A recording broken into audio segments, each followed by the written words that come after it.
Hello students, कैसे हो आप सब। डियर स्टूडेंट, आज के रिवीजन लेक्चर में हम सब बात करेंगे न्यूटन्स लॉ ऑफ मोशन में एक्सेलरेशन बेस्ड क्वेश्चंस के बारे में। इससे पहले मैं कंफर्म कर दूं कि हमने आपको बता दिया है कांस्टेंट बेस्ड क्वेश्चंस, साथ ही इक्विलिब्रियम बेस्ड क्वेश्चंस, राइट। इस सब के बहुत सारे क्वेश्चंस की प्रैक्टिस भी आपको मैंने करवा दी है। लास्ट क्लास में हमने बात करी थी ट्रांसलेशनल इक्विलिब्रियम के बारे में। हमने देखा था कि अगर कोई ऑब्जेक्ट ट्रांसलेशनल इक्विलिब्रियम में है तो उस पर लगने वाला नेट एक्सटर्नल फोर्स जीरो हो जाएगा। और इसके लिए हमने क्या किया था, हमने ये किया था कि सारे फोर्सेस जो उस ऑब्जेक्ट पे एक्ट हो रहे थे सबका हमने एक्स और वाई कंपोनेंट कर लिया, सारे एक्स कंपोनेंट को जोड़ के अलग से जीरो कर दिया, सारे वाई कंपोनेंट को जोड़ के अलग से जीरो कर दिया। यस और नो। लेकिन आज एक क्लास में हम बात करेंगे कि अगर कोई ऑब्जेक्ट पे लगने वाला नेट फोर्स जीरो ना हो तो उसका एक्सेलरेशन कैसे फाइंड आउट करें। मान लेते हैं कि ऑब्जेक्ट का मास m है और इसके ऊपर फोर्सेस लग रहे हैं, सपोज F1, F2 लग रहा है इस डायरेक्शन में, ओके, F3 फोर्स लग रही है और यहां फोर्स लग रहा है F4। ऐसे बहुत सारे फोर्सेस और भी लग सकते हैं, ओके। और मुझे यह भी नहीं पता कि इसका नेट एक्सेलरेशन किस डायरेक्शन में है, बस ये पता है कि फोर्सेस का सम जीरो नहीं है और मुझे पता करना है एक्सेलरेशन। तो अगर मुझे एक्सेलरेशन का डायरेक्शन नहीं पता हो, रिजल्टेंट फोर्स का डायरेक्शन नहीं पता हो, तो ऐसे में आप क्या करोगे, सारे फोर्सेस का एक्स और वाई कंपोनेंट करोगे। ये तो ऑलरेडी एक्स में है, लेकिन अगर किसी और डायरेक्शन में होता तो आप इसका एक्स और वाई कंपोनेंट करते। इस फोर्सेस का भी आप एक्स कंपोनेंट करोगे और वाई कंपोनेंट करोगे। यहां पर F3 फोर्स का भी एक्स कंपोनेंट और वाई कंपोनेंट करोगे, F4 का भी एक्स कंपोनेंट और वाई कंपोनेंट करोगे। अगर प्लेन में है तो एक्स और वाई कंपोनेंट करने से काम चल जाएगा, 3D में होगा तो वहां पर जेड कंपोनेंट भी करना पड़ेगा, ओके।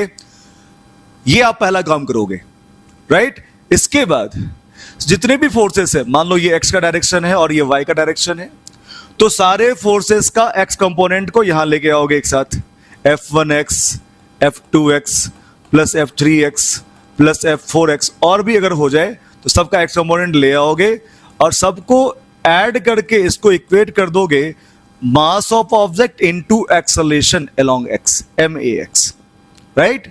सिमिलरली सारे फोर्सेस का सम करोगे वाई डायरेक्शन में, that is F1y plus F2y plus F3y plus F4y, okay. सारे का वेक्टर सम करना है और इसको इक्वेट कर देना है mass into acceleration along y से, और आपको यहां मिल जाएगा net acceleration, that is AX I cap plus AY Z cap, sorry AY J cap, और A टोटल की वैल्यू हो जाएगी, यानी इसका मैग्नीट्यूड हो जाएगा under root AX square plus AY square.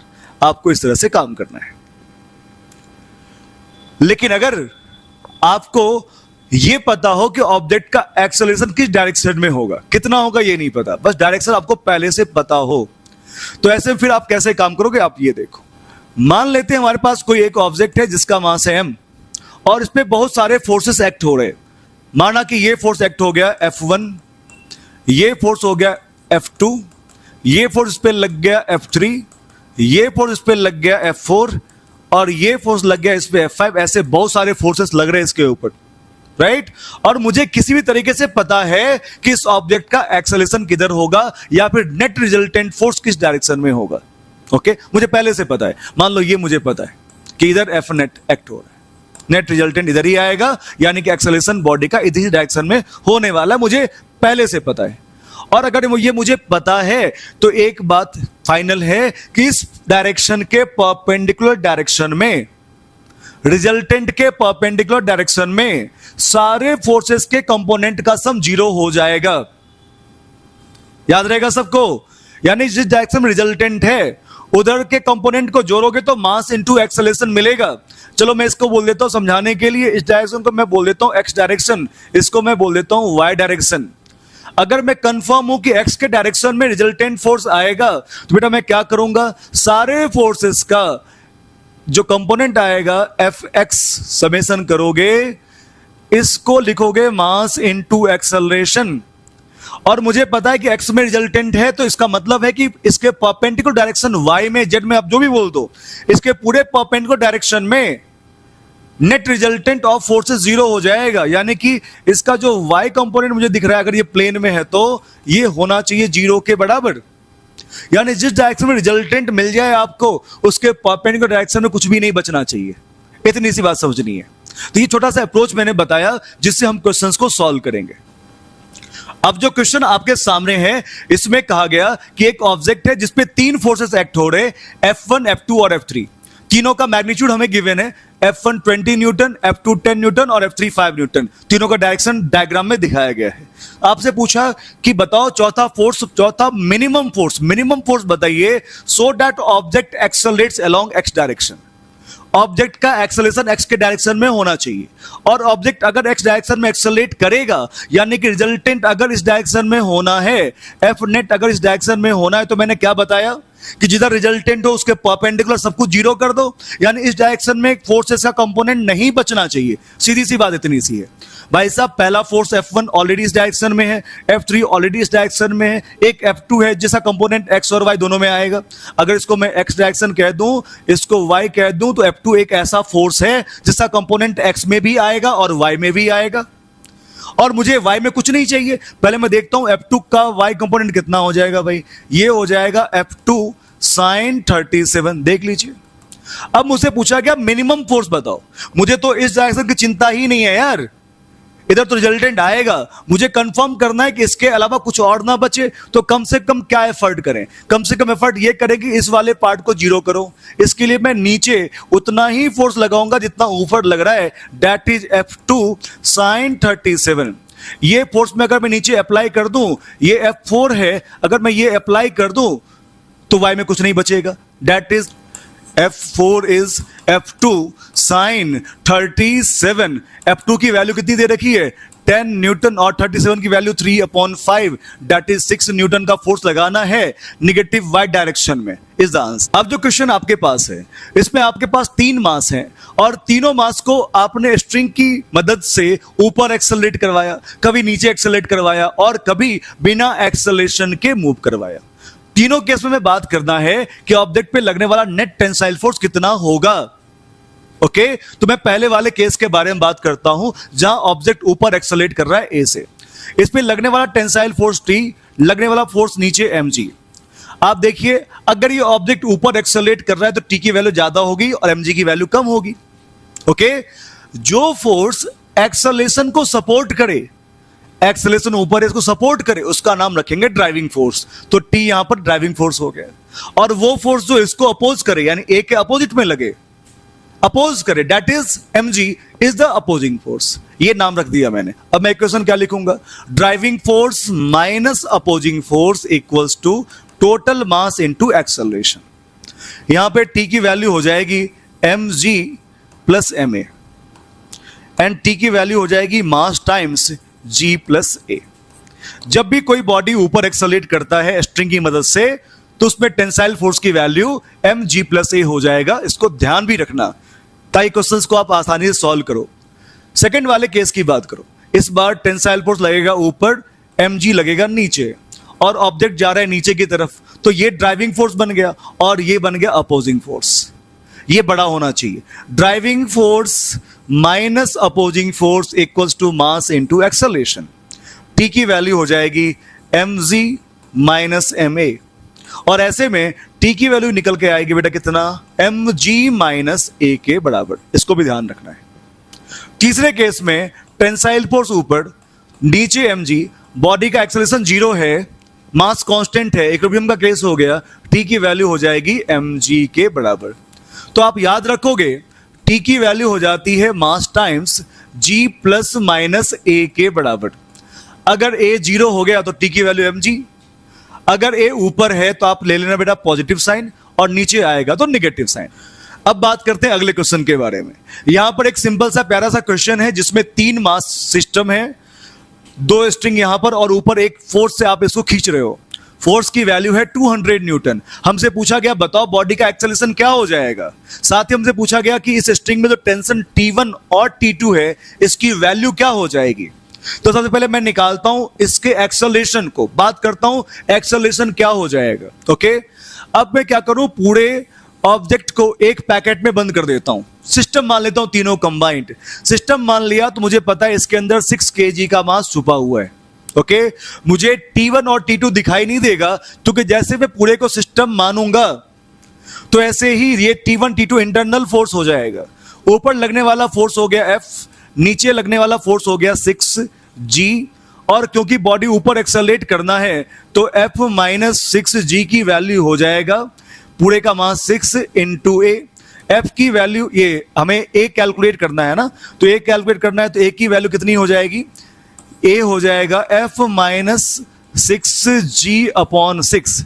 F की वैल्यू है 200 minus 60 upon 6, that is 140/6, 70/3 metre per second square ऊपर की तरफ। पहला काम तो ये हो गया।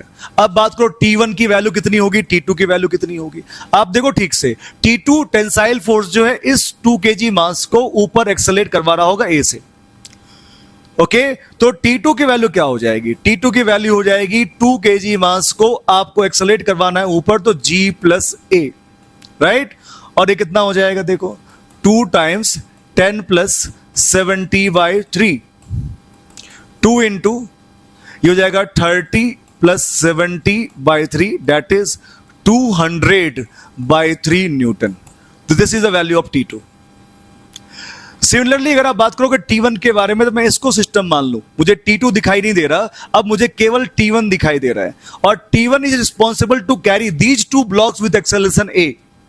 अरे आया समझ में कि नहीं आया? देखो ये जो T1 है ना, ये T1, ये दोनों ऑब्जेक्ट को ऊपर लेके जा रहे हैं, तो T1 की जो वैल्यू होगी total mass 4 kg into G plus A, तो 4 अपनी जगह पे, G की वैल्यू 10 प्लस 70/3, ये हो जाएगा 4 into 100/3, that is 400/3 Newton.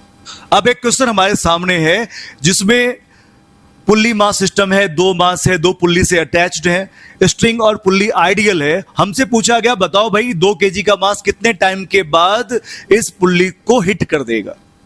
Kinematics को इसमें ऐड किया गया। बड़ा सिंपल सा क्वेश्चन है। सबसे पहले मैं फाइंड आउट करना चाहूंगा कि बॉडी का एक्सेलरेशन क्या है। कैसे पता करेंगे? सबसे पहले देखो बेटा, अगर ये स्ट्रिंग और पुल्ली आइडियल है तो इसको नीचे से खींचने वाला force 3G, tensile force T, same tension यहां T हो जाएगा और यहां पर 2G हो जाएगा। ये फोर्स बड़ा है तो नीचे बॉडी एक्सेलरेट करेगा और ये हल्का है तो ऊपर जाएगा। सीधी बात ये हो गई।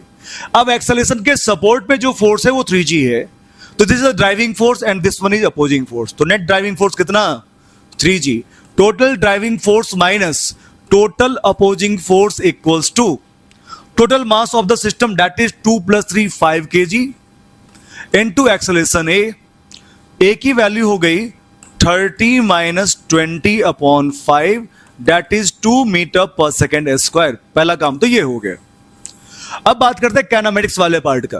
देखो यहां पर एक मास है 2 kg का जिसका U हमें गिवन है 0, जिसका U हमें गिवन है 0 क्योंकि रिलीज किया गया रेस्ट से, देख लीजिए आप।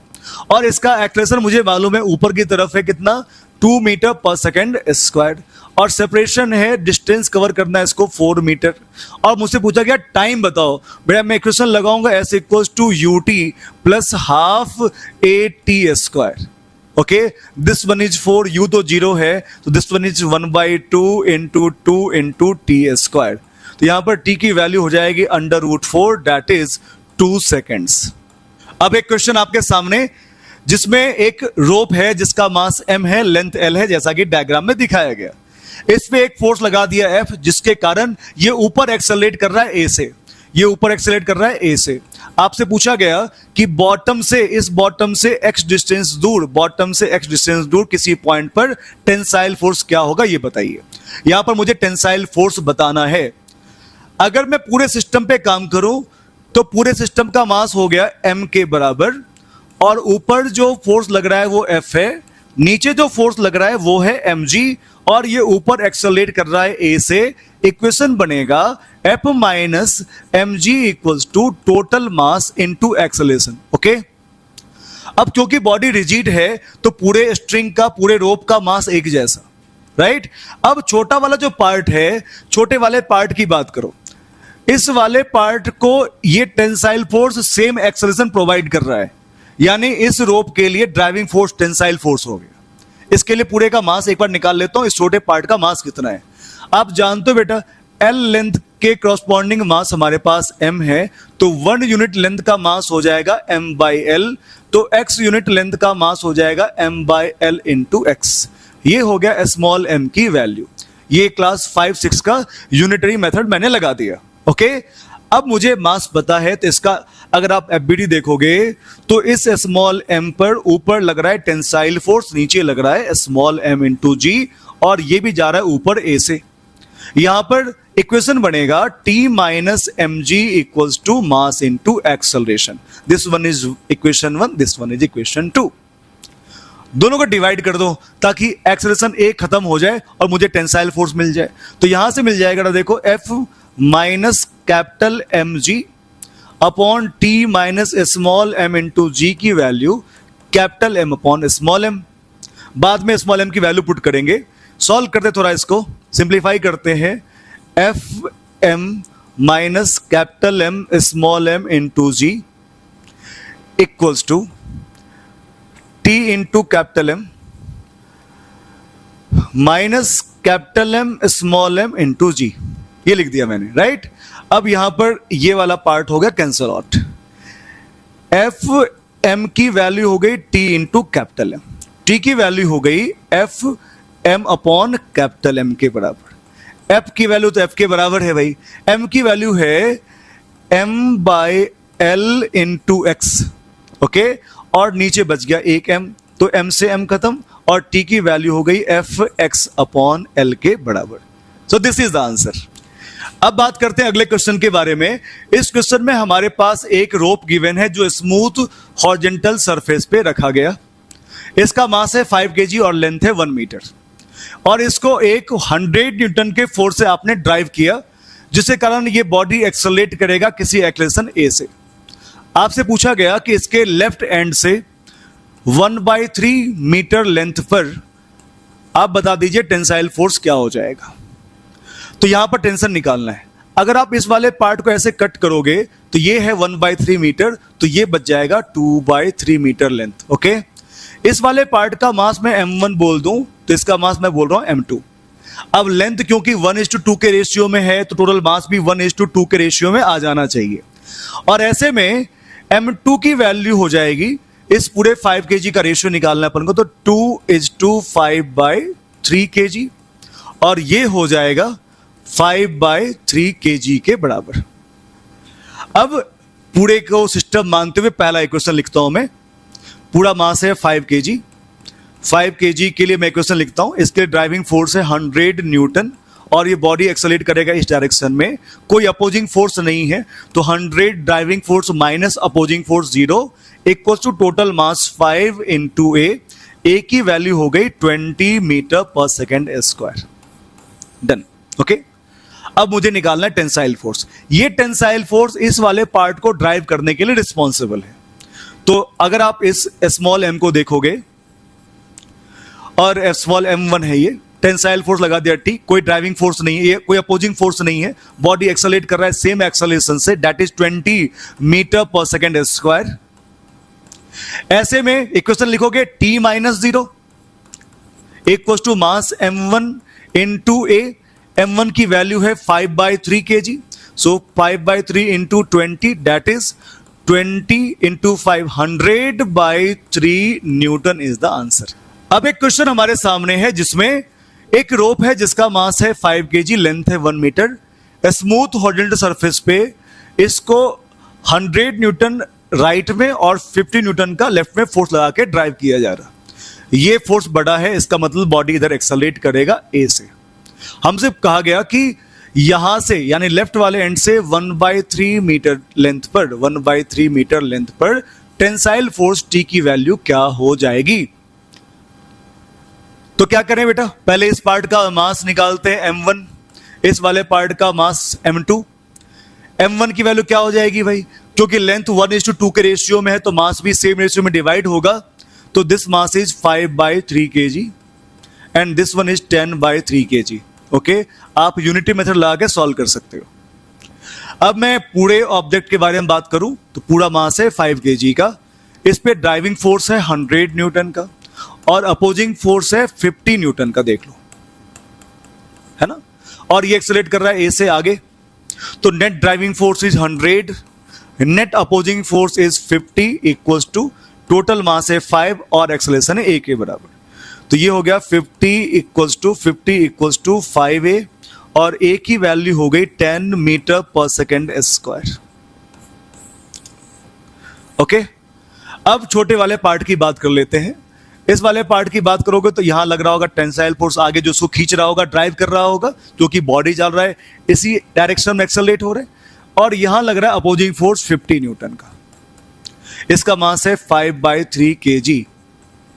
इक्वेशन लिखो, तो driving force is T minus opposing force equals to mass 5/3 into A कितना बेटा 10।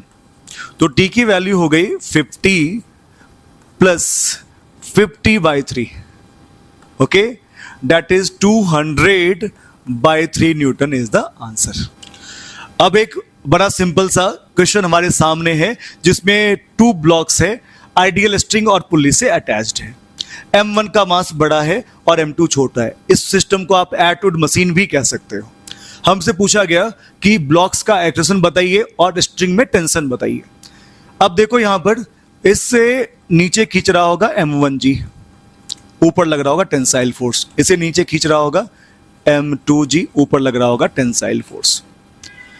M1 बड़ा है, M2 छोटा है, तो net driving force is M1G, opposing force हो जाएगा M2G, क्योंकि ये हैवी है तो ये नीचे आएगा, ए को सपोर्ट करने वाला ड्राइविंग फोर्स और ए को अपोज करने वाला अपोजिंग फोर्स। इक्वेशन लिखेंगे हम लोग, M1G minus M2G equals to total mass M1 plus M2 into a के बराबर, और यहां से ए की वैल्यू आ जाएगी M1 minus M2 G upon M1 plus M2 के बराबर। अब बात रही कि टेंसाइल फोर्स निकालने की, टेंशन कितना होगा, दोनों में से किसी भी एक ब्लॉक पे आप काम कर सकते हो। चलो भाई M2 पे काम कर लेते हैं। M2 पे काम करोगे तो M2 का एबिलिटी बनेगा कुछ इस तरीके से, ये M2 है, ऊपर टेंसाइल फोर्स T, नीचे लग रहा होगा M2G, और बॉडी जा रहा है ऊपर A से, A की वैल्यू हमें पता है। इक्वेशन लिखूंगा T का, T equals to M2G plus A, ऊपर जा रहा है तो G प्लस A, आपको पता होगा। ओके, M2 यहां पर, G रहने दीजिए और A की वैल्यू पुट कर दीजिए। A is M1 minus M2 G upon M1 plus M2। Solve करते थोड़ा इसको, ये G भी कॉमन ले लीजिए, तो ये हो जाएगा M1 plus M2 plus M1 minus M2 upon M1 plus M2। ये M2 और M2 खत्म, तो फाइनली T की वैल्यू आ गई M1 plus M1 that is 2M1, बाहर से M2 into G upon M1 plus M2। So this is the tensile force. Okay, ये M2 है यहां पर, ठीक है, कोई दिक्कत। तो ये अपना आंसर आ गया एक्सेलरेशन का, और ये आ गया टेंसाइल फोर्स का। अगला क्वेश्चन फिर से हमारे सामने है, और इस बार डिफरेंट तरह का अरेंजमेंट हमारे पास है। इस बार 4 kg यहां पर और 10 kg यहां पर। यहां पर जो फोर्स लगेगा नीचे दैट विल बी 10G, और यहां नीचे फोर्स लगेगा 4G। Tensile force T assume करें तो यहां पर टेंसाइल फोर्स हो जाएगा 2T। इस ब्लॉक के लिए टेंसाइल फोर्स डायरेक्शन ऊपर की तरफ, और इस ब्लॉक के लिए भी ऊपर की तरफ। अगर ये बॉडी नीचे आ रहा है A1 से, तो ये जाएगा ऊपर A2 से, दोनों की वैल्यू बराबर नहीं होगी। और ऐसे क्वेश्चन को सॉल्व करने के लिए सबसे पहला इक्वेशन आपको लिखना है कांस्टेंट का। याद रखिएगा, सबसे पहला इक्वेशन कांस्टेंट मोशन का इक्वेशन लिखना पड़ेगा आपको। चलो एक काम करते हैं, इस ब्लॉक के लिए टेंसाइल फोर्स ऊपर 2T और एक्सेलरेशन नीचे A1, तो 2T into A1 cos 180 that is minus sign, plus इसके लिए काम करो, टेंसाइल फोर्स ऊपर और A2 भी ऊपर, तो T into A2 equals to 0। T cancel out, A1 की वैल्यू हो गई A2/2, देखो तो A2/2 हो गया। और अगर इसको मैं कह दूं एक्सेलरेशन A, तो A1 की वैल्यू हो गई A के बराबर और A2 की वैल्यू हो गई 2A के बराबर, ये बात। अब जितने मास है उतने एबिलिटी और उतना इक्वेशन। तो पहले मैं 10 kg के बारे में बात करूं, तो ये 10 kg का मास है, इस पे नीचे फोर्स लग रहा है 10G, ऊपर टेंसाइल फोर्स लग रहा है कितना 2T, और ये नीचे आ रहा है एक्सेलरेशन A1 से जिसकी वैल्यू है A के बराबर, हमने एज्यूम कर लिया, राइट। तो क्या इक्वेशन लिखोगे, ड्राइविंग फोर्स 10G बन जाएगा, तो 10G minus 2T equals to 10 into A। Okay, तो ये इक्वेशन हो गया 1। अब मैं बात करता हूं सेकंड वाले के बारे में, 4 kg के बारे में।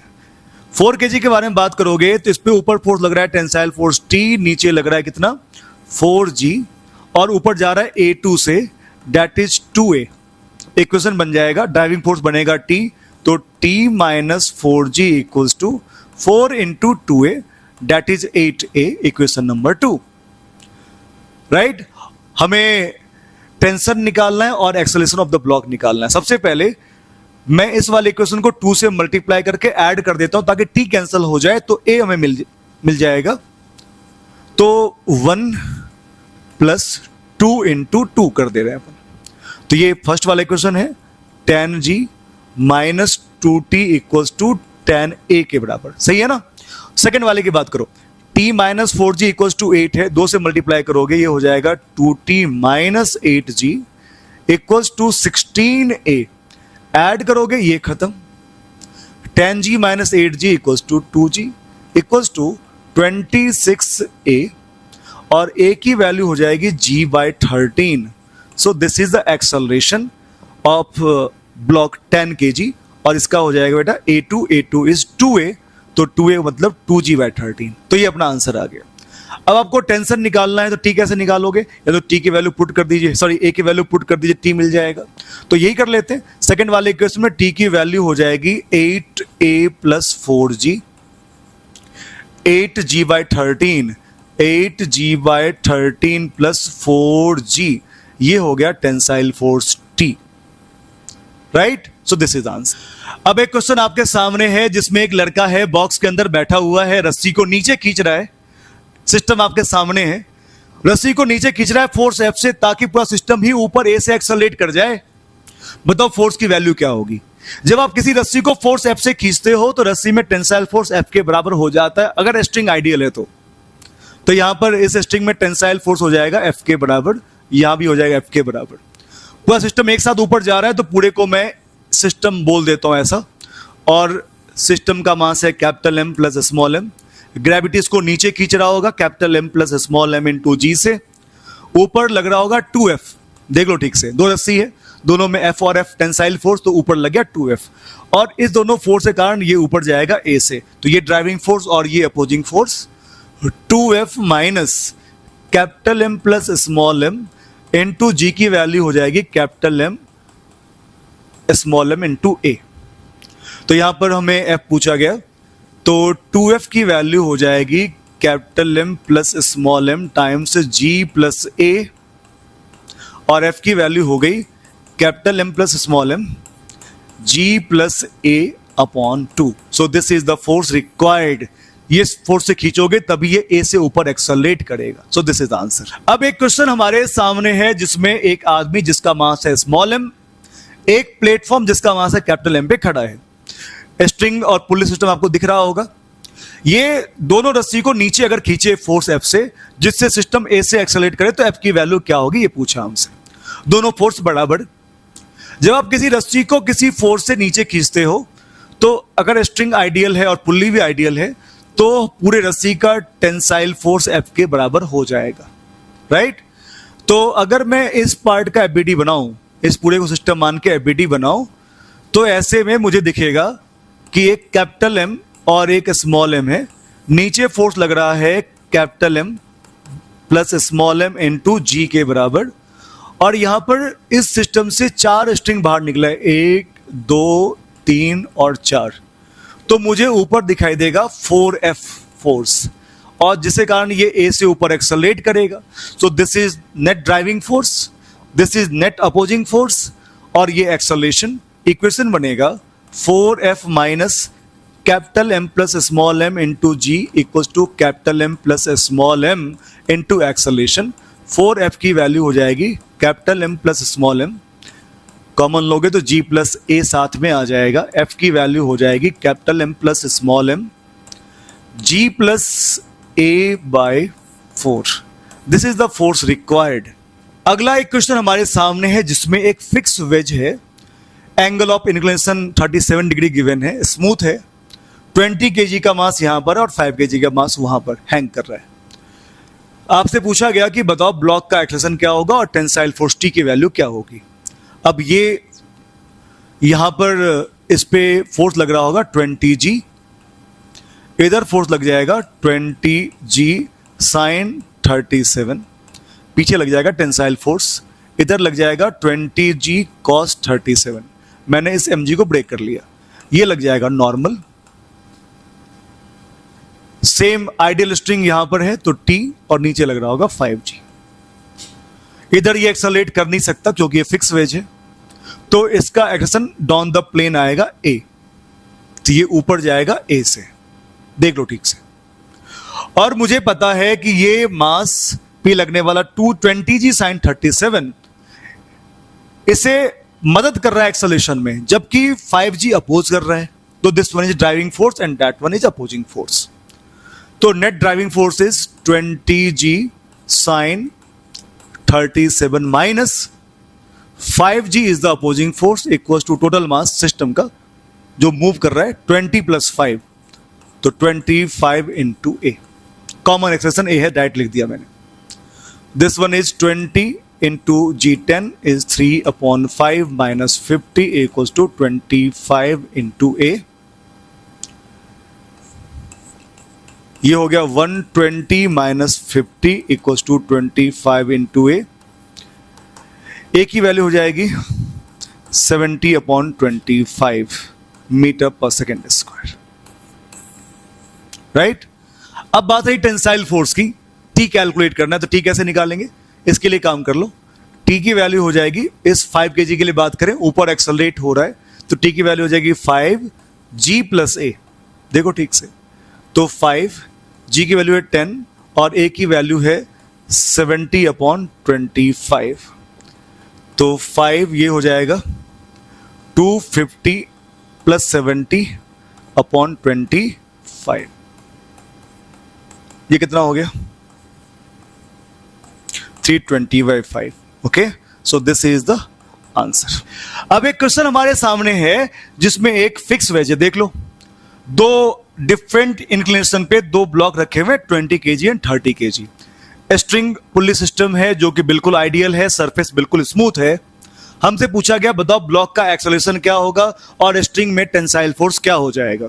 दो चीजें हमसे पूछी गई, मुझे बताना बेटा इसको नीचे खींचने वाला फोर्स कितना हो जाएगा, 20G sin 37, okay, that is 200 sin 37, 200 into 3/5, 120 Newton. Okay, ये इधर खींच रहा है, इधर जो फोर्स लग रहा होगा वो होगा 30G sin 53, 30G sin 53। इस डायरेक्शन में इसको खींचेगा, इसकी वैल्यू हो जाएगी 300 इंटू 4/5, ये हो जाएगा 240 न्यूटन के बराबर। ओके, देख लो। अब देखो बेटा, ये फोर्स ये इधर खींच रहा है और ये इधर खींच रहा है, ये खींचने वाला फोर्स बड़ा है और ये छोटा है, तो इधर बॉडी एक्सेलरेट करेगा A से और ये इधर एक्सेलरेट करेगा A से, क्योंकि एक ही स्ट्रिंग है, दोनों A बराबर हो जाने चाहिए, राइट। अब ड्राइविंग फोर्स 240 बन गया और ये बन गया अपोजिंग फोर्स, तो driving force is 240 minus opposing force is 120 equal to total mass is 30 plus 20 that is 50, और ये मूव करेगा A से, 120 इक्वल्स टू 50 इंटू A।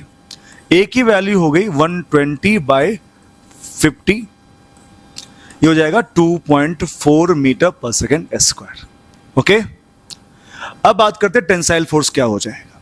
तो किसी एक ब्लॉक के लिए काम कर सकते हो, टेंसाइल फोर्स उसमें T मान लो, टेंसाइल फोर्स T और ये जा रहा है ऊपर A से, तो आप लिखोगे tensile force T driving force minus 120 equals to mass is 20 and A is 12/5,